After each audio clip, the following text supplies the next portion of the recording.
अकाम है, पर भक्तों के हित के लिए भगवान शंकर ने विवाह करना स्वीकार किया। भोले बाबा आप तो काम है, पूर्ण काम है, आत्मा राम है, लेकिन अपने भक्तों के लिए उन्होंने विवाह करना स्वीकार किया। गृहस्थ धर्म में गए। भगवान शंकर साक्षात विश्वास का स्वरूप है और भगवती माता पार्वती जो है वो श्रद्धा का स्वरूप है। जब तक श्रद्धा और विश्वास का मिलन ना हो तब तक राम कथा कैसे प्रारंभ हो। जीवन में जब हमारे अंदर श्रद्धा पैदा हो, विश्वास जमे और श्रद्धा और विश्वास का जब मिलन होता है तभी राम जी का प्राकट्य होता है, तभी राम कथा प्रकट होती है। बिना श्रद्धा विश्वास के मिलन की राम कथा कहाँ है। इसीलिए गोस्वामी तुलसीदास जी ने पहले भगवान शंकर का विवाह करवाया है और भगवान महादेव का दिव्य विवाह उत्सव बड़े आनंद से संपन्न हुआ। भगवान भोलेनाथ तो बड़े सुंदर हैं।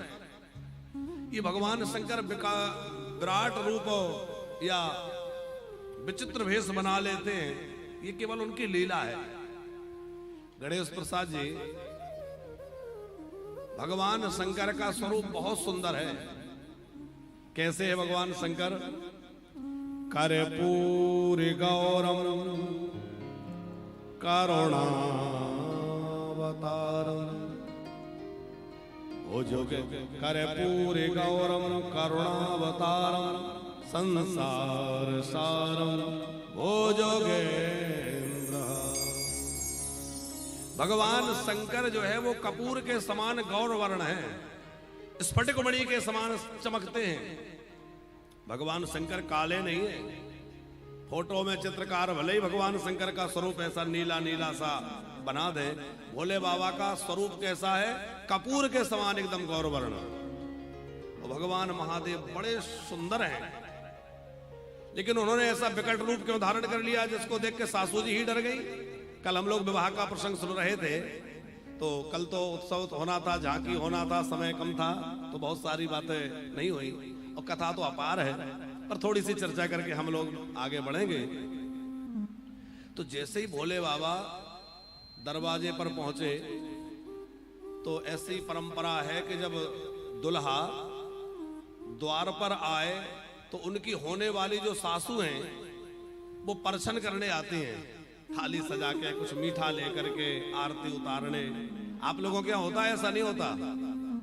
होता है कि जब बारात दरवाजे पे आती है तो लड़की की माँ दुल्हा की आरती उतारती है, कुछ मीठा खिलाती है, स्वागत करती है। ऐसी परंपरा है, उसको परछन बोलते हैं। आपके यहाँ शायद कुछ और बोलते हो। तो माता मैना महारानी परछन करने आई तो भोले बाबा ने थोड़ी लीला दिखाई। भगवान शंकर ने अपना विकट रूप दिखलाया। कैसा रूप दिखाया? भगवान शंकर एकदम नग्न है, भयंकर सर्प शरीर में लपटे हुए हैं, विकराल जटाएं हैं, बड़े बड़े नेत्र हैं जो लाल लाल हो रहे हैं। भगवान शंकर की विशाल जटाएं हैं। भगवान महादेव का वह विकराल रूप देख करके मैना जी के हाथ से थाली छूट गई। मैना जी के हाथ से जल का पात्र गिर गया। मैना जी डर गई, दुखी हो गई, भाग चली। और एक संत बहुत बढ़िया हंसा रहे थे, बोले मैना महारानी क्यों डरी, क्या देख के डर गई? बोले शंकर जी का रूप देख के तो मैना महारानी डर ही गई। एक लीला और हो गई। क्या? बोले जैसे ही सासू जी को आते हुए देखा तो भगवान शंकर ने सिर झुका लिया और भोले बाबा ने सिर झुकाया तो उनके मस्तक पर जो चंद्रमा है उसमें से कुछ अमृत के बूंदे नीचे टपकी। तो कहां टपकी? बोले कमर में जो बाघांबर बंधा हुआ था उस बाघांबर पर पड़ी।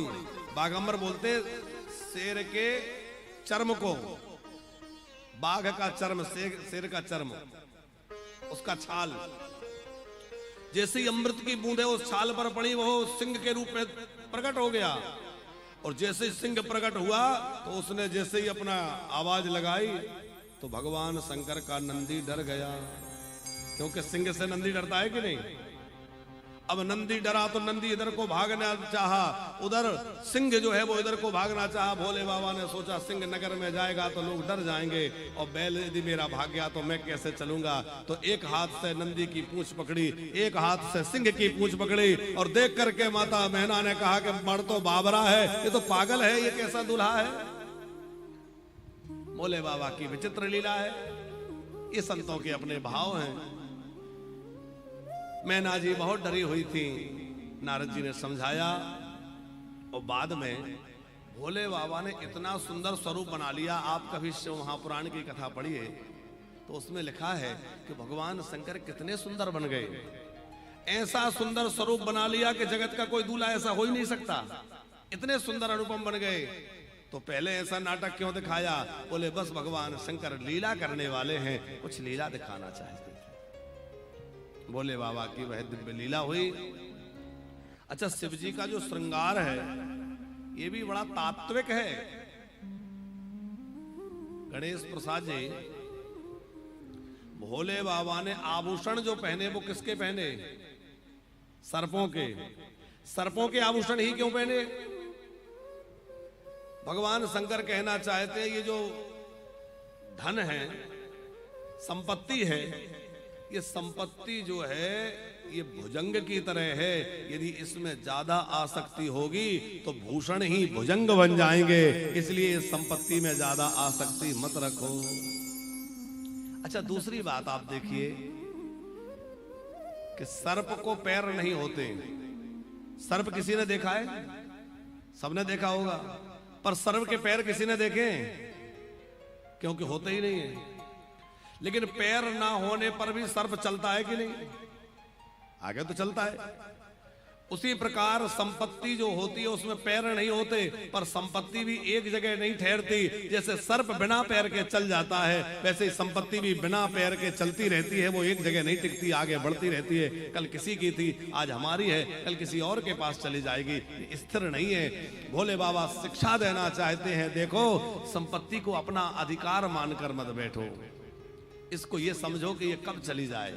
इसलिए जो मिला है उसको सद्कार्यों में लगाओ, शुभ कार्यों में लगाओ।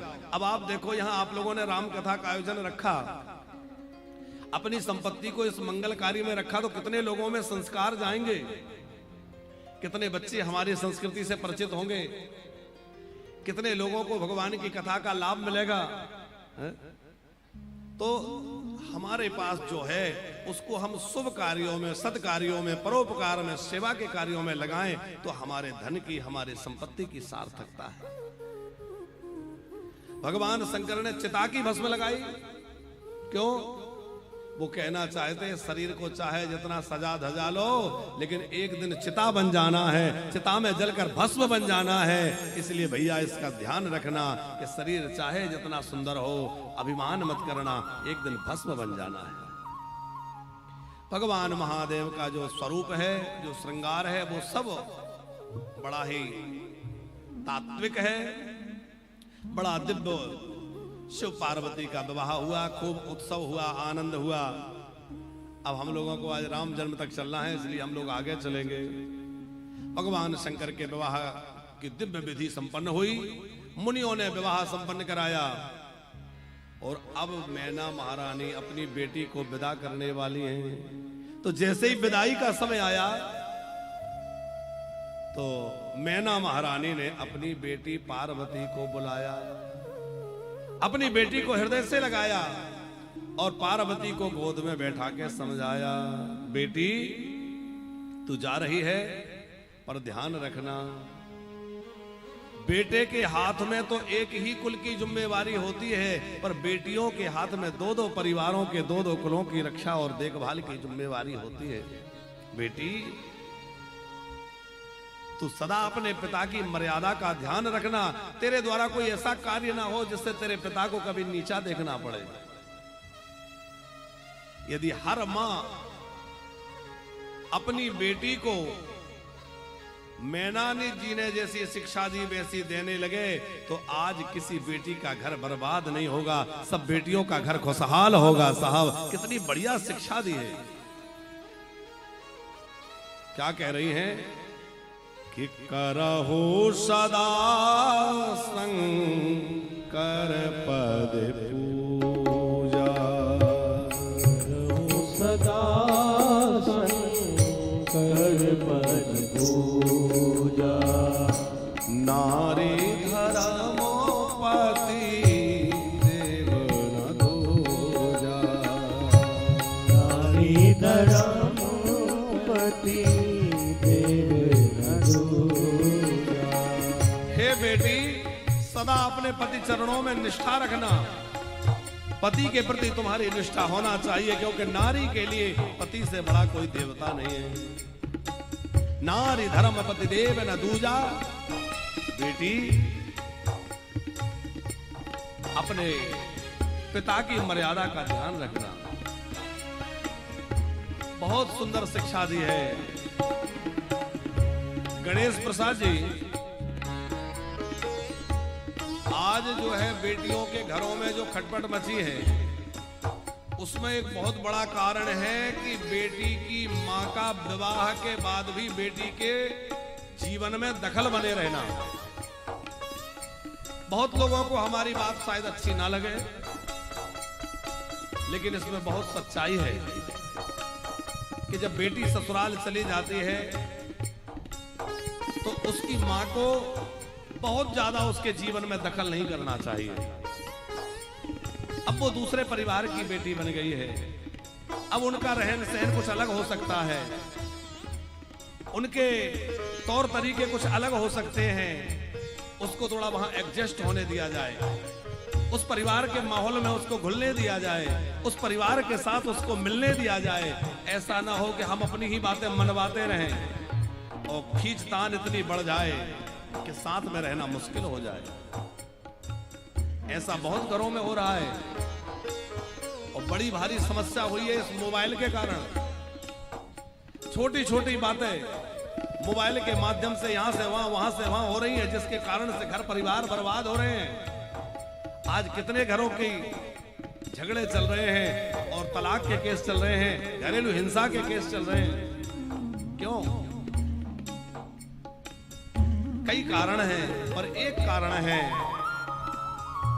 कि बेटी जब ससुराल चली जाए तो बहुत जरूरत से ज्यादा उसके जीवन में दखल न किया जाए।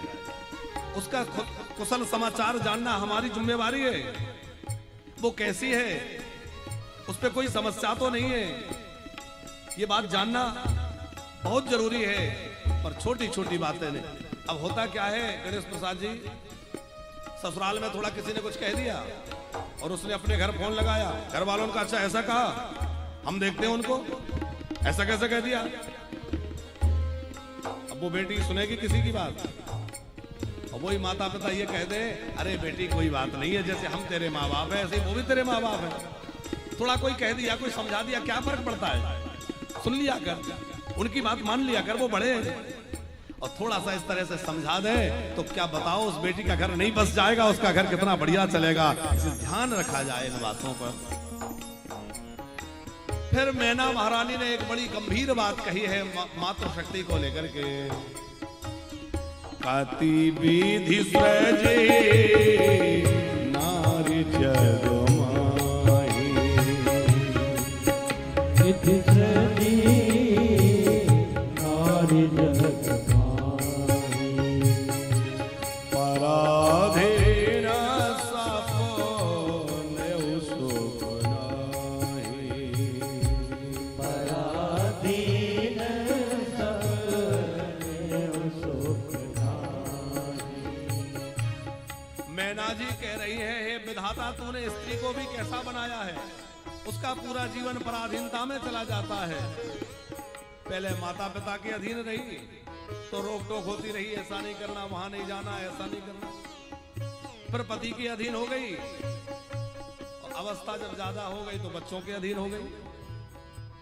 तो स्त्री का पूरा जीवन दूसरे के अधीन बीतता है और पराधीन रहने में तो कोई सुख नहीं है। पर हे विधाता तूने स्त्री को कैसा बनाया है।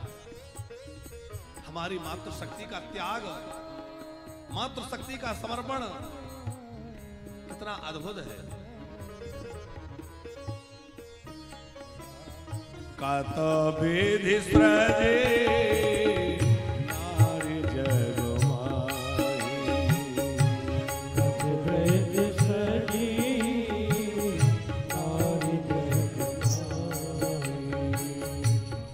पराधीन सपने सुनाई। पराधीन सपने अच्छा, जब बेटी की डोली विदा होती है तो सभी भावुक होते हैं, सभी के आंसू आते हैं, सब रोते हैं, लेकिन सबसे ज्यादा किसका हृदय दुखी हो जाता है? जब बेटी की डोली उठती है तो सबके आंखें नम होती हैं, लेकिन सबसे ज्यादा यदि कोई पीड़ा होती है तो वो होती है पिता को। अपनी बेटी को डोली में बिठाते हुए पिता रो पड़ता है। कोई ऐसा व्यक्ति हो जो जीवन में कभी न रोया हो, वो भी जब अपनी बेटी को डोली में बिठाता है तो उसकी भी आंखों से आंसू झरझर बरसने लगते हैं। उसको लगता है मेरे हृदय का टुकड़ा चला जा रहा है, व्याकुल हो जाता है। एक पिता के लिए बड़ा मार्मिक क्षण होता है वो अपनी बेटी को विदा करने का, उसको डोली में बिठाने का। और उस पिता को ऐसा लगता है कि मेरी मां के मरने के बाद मेरी बेटी ने मेरी मां के तरह मेरी देखभाल की। कई बार ऐसा होता है, आप थोड़ा सा विचार करिएगा गणेश प्रसाद जी, कि बेटा ध्यान ज्यादा नहीं रखता, पिताजी ने भोजन किया कि नहीं किया इस बात का बेटे को ध्यान नहीं रहता, लेकिन बेटी यदि पिताजी ने एक रोटी कम खाई है तो बेटी पूछ लेगी पिताजी क्या बात है आज आपने रोटी कम खाई है? आप परेशान हैं, आपको कोई समस्या है, आपकी तबीयत तो ठीक है? बेटी को चिंता होगी आपने दवाई खाई कि नहीं, आज आपने अपनी दवाई नहीं ली, आज आपने मीठा क्यों खा लिया, डॉक्टर ने मना किया था। तो बेटी जो है कितना ख्याल रखती है। और वही बेटी जिस दिन डोली में बैठ के जाने लगती है तो पिता का हृदय फट पड़ता है कि आज मेरी बेटी मुझसे विदा हो रही है। और वह बेटी यदि ससुराल में जाकर दुखी रहे, उसको कोई सताए, तो आप बताओ उस पिता के ऊपर क्या बीतेगी। इसलिए देखो, पहले तो हमने ये कहा कि बेटी के माँ बाप को क्या करना चाहिए, पर अब ये भी ध्यान रखें कि कोई बेटी हमारे घर में बहू बन के आए तो हमें क्या करना चाहिए, इसका भी ध्यान रखना है कि नहीं। कोई बेटी हमारे घर में बहू बन के आए तो हमें अपनी बेटी से भी ज्यादा उसका ध्यान रखना चाहिए। ये अपना परिवार छोड़ के आई है, अपने माँ बाप छोड़ के आई है, हमारे लिए इसने अपना घर छोड़ा है, हम इसकी भावनाओं का बहुत आदर करें, उसका खूब ध्यान रखा जाए।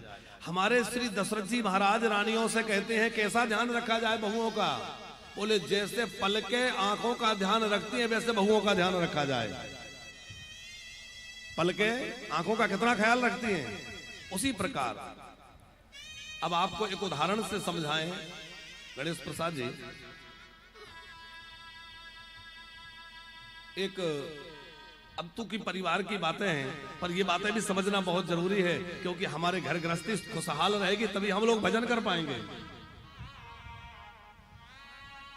एक सासू जी बरामदे में बैठी थी, बहू रसोई घर में काम कर रही थी, सफाई करते करते बहू का हाथ लगा, ऊपर जो है अचार का जार रखा हुआ था, उसमें हाथ लगा, अब कांच का जार नीचे गिरा, टूट गया, अचार बिखर गया। तो सासू जी से वैसे तो चला नहीं जाता था, घुटनों में दर्द है, लेकिन दौड़ के आई, क्या कर दिया, जब से आई है कुछ ना कुछ तोड़ती रहती है, मिटाती रहती है, तुम्हें देख के नहीं काम हो सकता। 10 बात सुनाई, बेचारी बहू परेशान हो गई। और एक दूसरी बहू, वो भी जब रसोई में सफाई करती है, सफाई करते करते 10 किलो घी से भरा हुआ एक जार रखा है, हाथ लगने से गिर जाता है, वो सासू भी दौड़ के आती है, पर वो क्या कहती है, बेटी कहीं तुझे चोट तो नहीं लग गई, कांच तो तुझे नहीं लग गया, कोई बात नहीं है और आ जाएगा, परेशान मत हो, आजा। अब आप विचार करो दोनों सासू माताओं के प्रति बहू की क्या विचारधारा रहेगी। यदि थोड़ा सा संभाल लिया जाए तो हमारा घर स्वर्ग बन सकता है साहब। हम अपने घर को ही स्वर्ग बना ले, स्वर्ग प्राप्ति होगी कब वो तो बाद की बात है, अपने घर को कैसे स्वर्ग बनाए इस पर विचार करें। भगवान शंकर की बारात लौट करके आई, कैलाश पर भोले बाबा पधारे, और कैलाश पर आए तो सब देवता अपने अपने स्थानों को विदा हुए। भगवान शंकर का चरित्र तो अद्भुत है। गोस्वामी तुलसीदास जी कह रहे हैं कि चरित सिंधु गिरिजा रमण वेद न पावहीं पार और वर नहीं तुलसीदास किमी अति मत मंद गवार। भगवान शंकर के चरित्र तो अद्भुत हैं। आगे कार्तिकेय जी का जन्म, गणेश जी के प्राकट्य की कथा सब कुछ संक्षिप्त गोस्वामी जी ने कही और फिर बड़ी सुंदर कथा को बांधते हुए गोस्वामी तुलसीदास जी वर्णन करते हैं। एक दिन भगवान शंकर कैलाश के शिखर पर विराजमान है। महादेव जो है कहां बैठे हैं? कैलाश के ऊपर एक बट वृक्ष है, उस बट वृक्ष के नीचे भोले बाबा बैठे हैं। त्रिवेद समीर सुशीतल छाया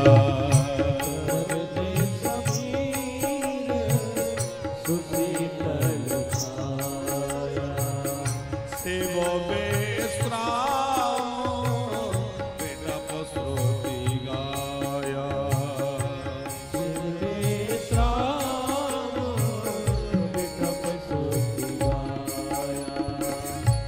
त्रिवेद समीर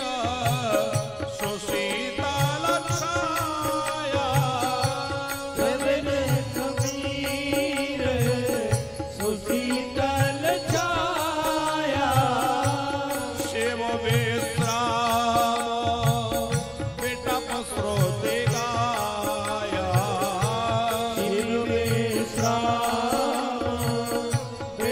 श्रुति गाया एक बार नहीं कर प्रभु गए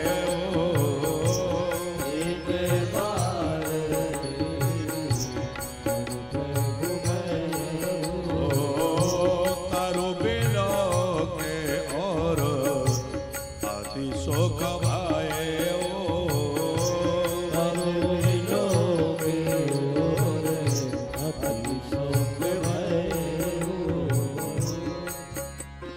एक दिन की बात है, भोले बाबा उस बट वृक्ष के नीचे गए, देखा बड़ी सुंदर वायु बह रही है, सुंदर हवा चल रही है, शीतल मंद सुगंध। त्रिवेद समीर सुशीतल छाया, उस बट वृक्ष की गहरी छाया में भगवान शंकर बैठ गए। कैसे बैठे? अपने हाथों से बागांबर बिछाया, अपना आसन बिछाया तो भोले बाबा बैठ गए। मानस का वक्ता अपने आप आसन लगा के बैठ रहा है। निज कर डारे नागरी पुछाला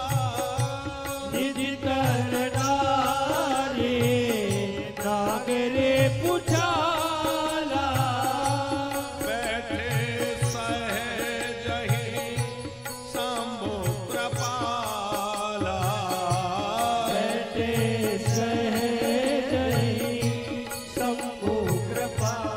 भगवान महादेव बड़े सहज होकर के बैठ गए।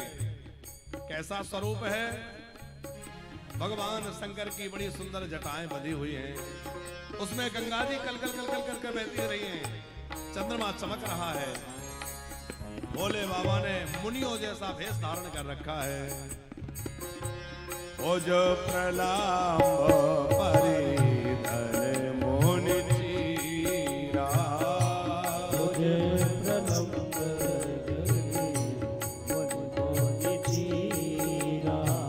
महात्माओं सा सुंदर दिव्य स्वरूप भगवान महादेव का है।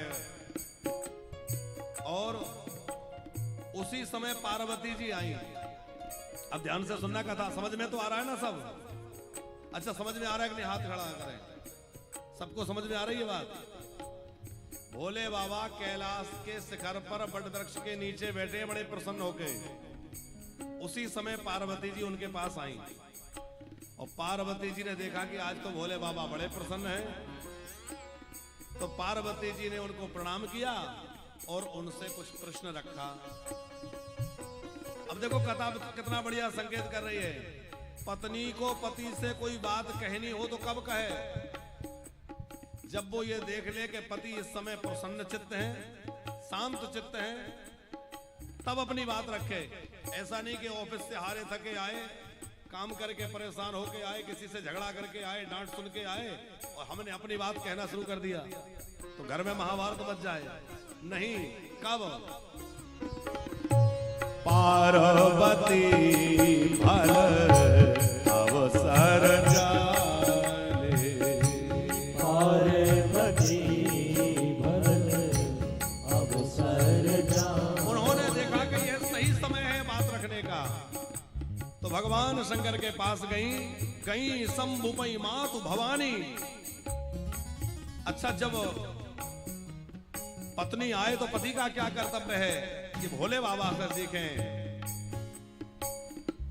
जानी प्रिया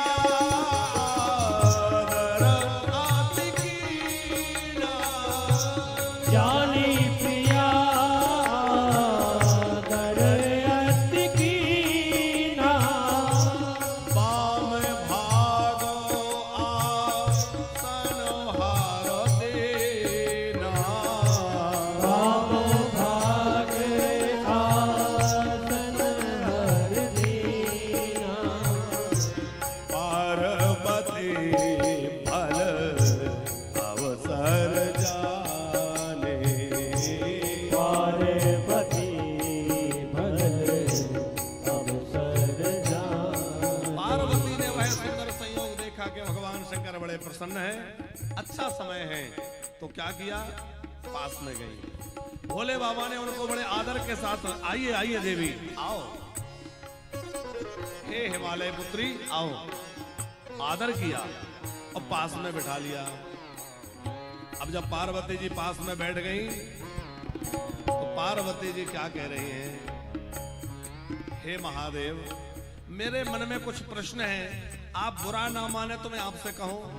बोले बाबा बोले हाँ हाँ कहो, इसमें बुरा क्या मानना? बोले देखो, मैंने अपने पिछले जन्म में, पार्वती जी पिछले जन्म में क्या थी? सती जी थी। तो सती जी के रूप में राम जी के ऊपर संदेह किया था कि ये भगवान है कि नहीं है, ऐसा कैसा भगवान? पार्वती जी कह रही अब मुझे संदेह नहीं है, पर अब मुझे जिज्ञासा है। अब मैं उन राम के संदर्भ में जानना चाहती हूँ कि वो राम कैसे हैं, वो राम कौन है।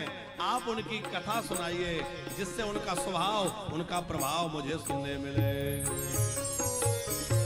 राम सो आवध नृपति सोत सोई, राम सो अवसर नृपति गत सोई। की आज आगो न अलख गति कोई, किया गया गति सोई। हे महादेव, आप कृपा करके ये बतलाइए कि राम जी दशरथ जी के पुत्र हैं, तो क्या वही निर्गुण निराकार परम ब्रह्म राम है कि वे राम कोई अलग है? ये प्रश्न बिल्कुल वैसा ही है जैसा कल याज्ञवल्क्य जी से भरद्वाज जी ने किया था। पार्वती जी कह रही हैं, जो मो पर प्रसन्न सुख राशि, जो पर प्रसन्न सुख राशि। जानहि मोहे सत्य निज दासे, जानहि मोहि सत्य निज दासे। हे भोलेनाथ, यदि आप मुझसे प्रसन्न हैं, ये बात क्यों कह रही हैं कि पिछले जन्म में मैंने जो संदेह किया था तो आप नाराज हो गए थे, तो यदि आपकी वह नाराजगी अब समाप्त हो गई हो, तो आपने मुझे हृदय से क्षमा कर दिया हो, तो आप मुझे अपनी दासी समझ करके और मेरी बात सुन लीजिए। क्या सुन लें? तो प्रभु हारा हो मोर आज्ञा, ओ प्रभु हरा हो मोर आज्ञा।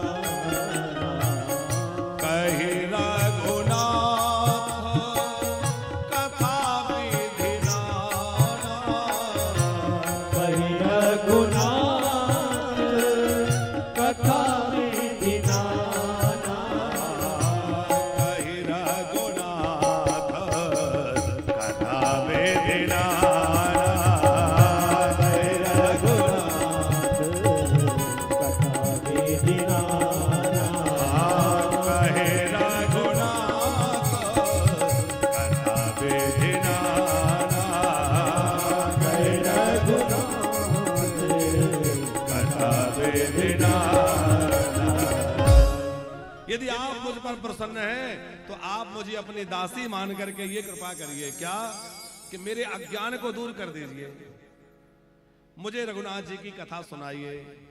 देखो पहले संशय था, अब संशय नहीं है, अब जिज्ञासा है। और किसी से भी प्रश्न किया जाए तो इसलिए नहीं किया जाए कि इनको आता है कि नहीं। प्रश्न करने के भी अलग अलग तरीके होते हैं। कई बार लोग ऐसा प्रश्न करते हैं कि जिसका उत्तर उन्हें पता है और वो जानबूझ के पूछते हैं कि देखते हैं महाराज जी को आता है कि नहीं, देखते हैं गुरु जी को ये पता है कि नहीं। ऐसे प्रश्नों से आपका लाभ नहीं होने वाला है। प्रश्न ऐसा करिए जिसमें आपके अंदर जिज्ञासा हो, आपको जानने की इच्छा रखते हो। कई बार लोग प्रश्न करते हैं वो रावण की नानी का क्या नाम था। हमने कहा क्यों, उसको पिंडदान करना है क्या? अरे नाम जान के क्या करोगे? लेकिन लोगों का रहता है कि भाई इनको पता है कि नहीं। पूछना क्या चाहिए, कोई संत मिले, कोई महापुरुष मिले तो उनसे पता ये करें कि गुरुजी ये बताओ भगवान के भजन में मन कैसे लगेगा। गुरुजी ये तो बताओ हमारा माला करते तो मन तो उधर भटकता है, वो कैसे ठीक होगा? ये संसार का माया जाल कैसे मिटेगा? ये बातें पूछने की है। ये पूछने से कुछ नहीं होगा उसकी नानी कौन थी और उसका वो कौन था है? तो पार्वती जी कह रही हैं अब मैं जिज्ञासा बस जिससे मेरे अंदर का ज्ञान नष्ट हो जाए आपसे जानना चाहती हूं। क्या जानने चाहती हैं?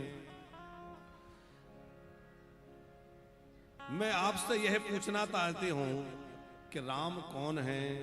9 प्रश्न माता पार्वती ने यहां रखे हैं कि प्रथम सो कारण कहा हो विचारी और निर्गुण ब्रह्म सगुण बपुधारी। आप पहले तो विचार करके ये कहिए कि वो निर्गुण सगुण क्यों बना। यदि निर्गुण और सगुण एक ही हैं तो निर्गुण को सगुण बनने की आवश्यकता क्या पड़ी। दूसरा आप ये कहिए कि उनकी बाल लीलाएं कैसे है, जन्म कैसे है, सब लीलाएं आप कृपा करके गा के सुनाइए। जब पार्वती जी ने इस तरह से प्रश्न किए तो भोले बाबा को अपने राम जी के स्मरण हो गया और राम जी के चरणों का स्मरण करते हुए भोले बाबा ने पहले तो मंगलाचरण किया। भोले बाबा मंगलाचरण करते हुए कह रहे हैं मंगल भावन अमंगल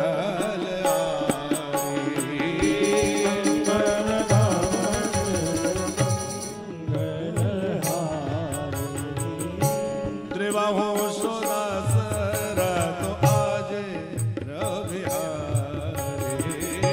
प्रभु सुदशरथ बंदा हो बाले रूप सोई राम।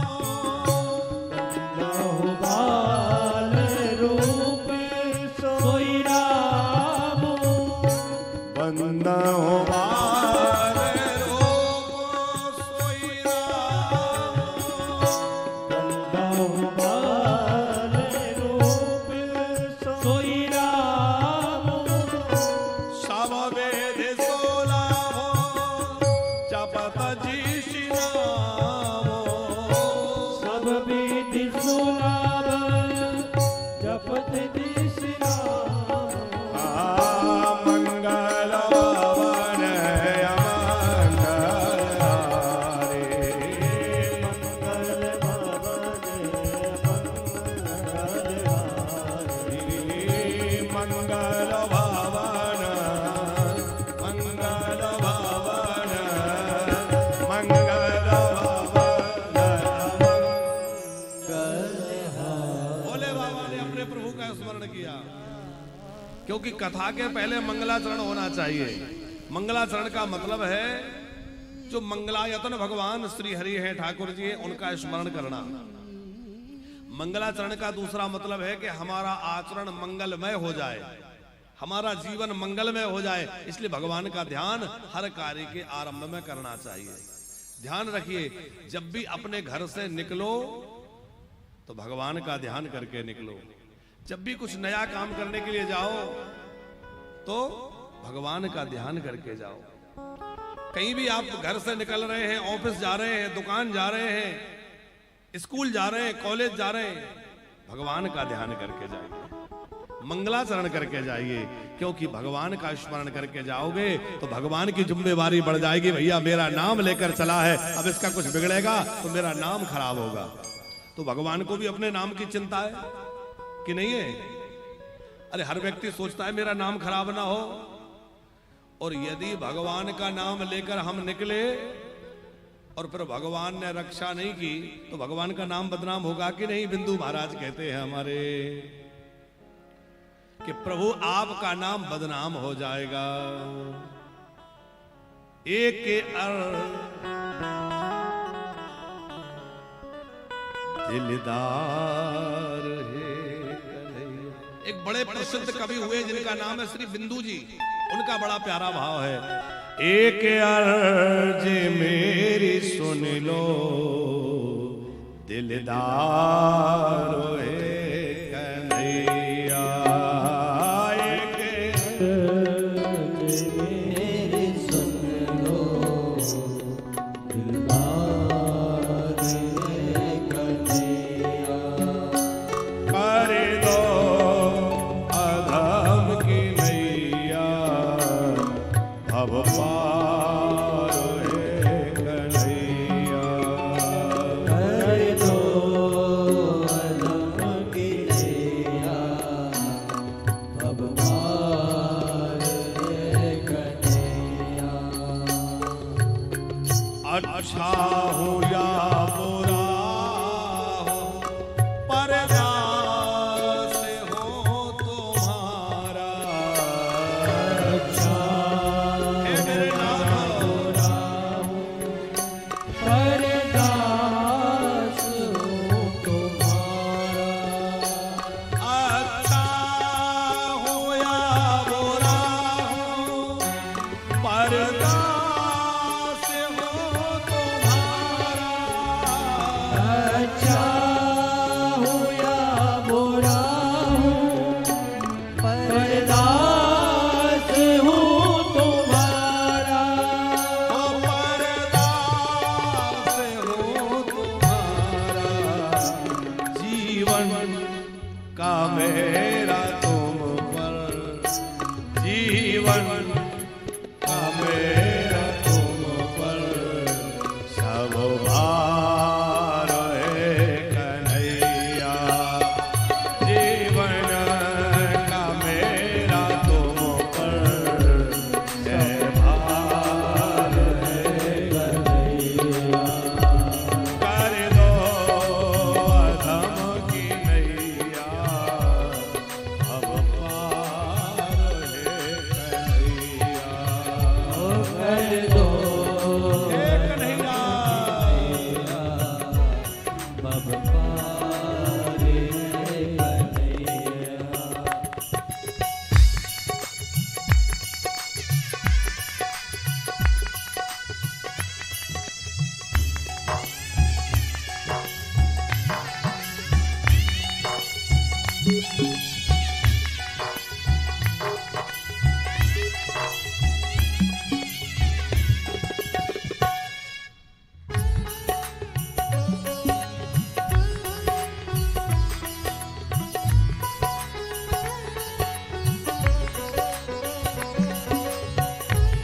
जय हो बोल कृष्ण कन्हैया लाल की।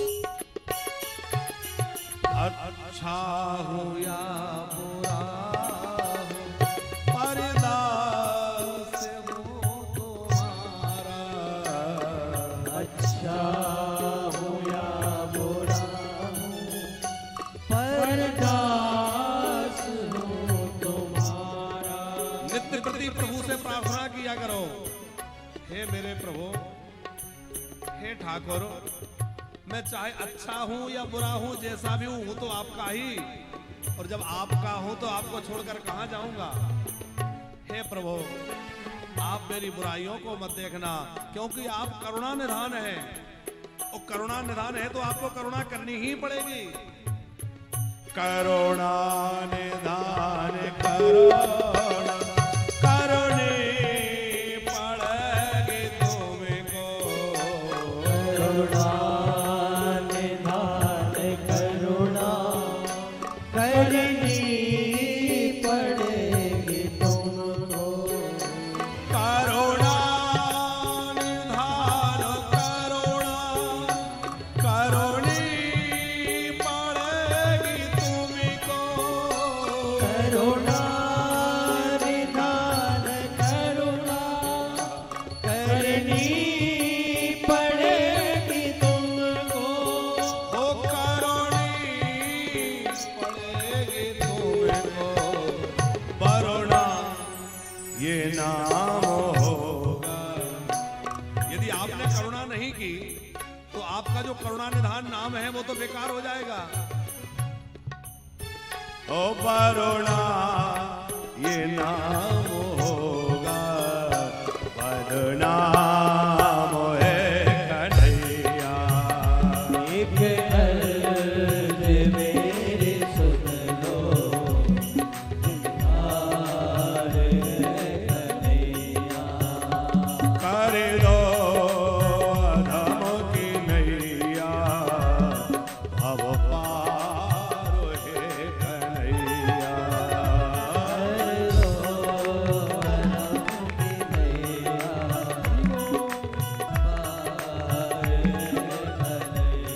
कन्हैया कान्हा रे कन्हैया कान्हा रे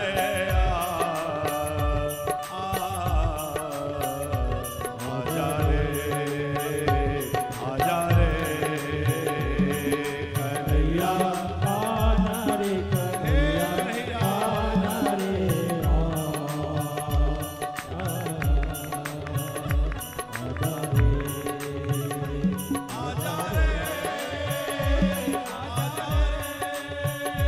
आजा रे आजा रे।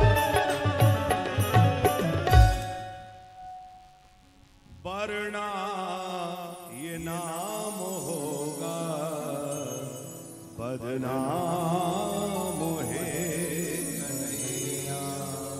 हे प्रभु, मैं तो आपके नाम के भरोसे बैठा हूं, यदि आपने कुछ नहीं किया तो आपका नाम खराब होगा।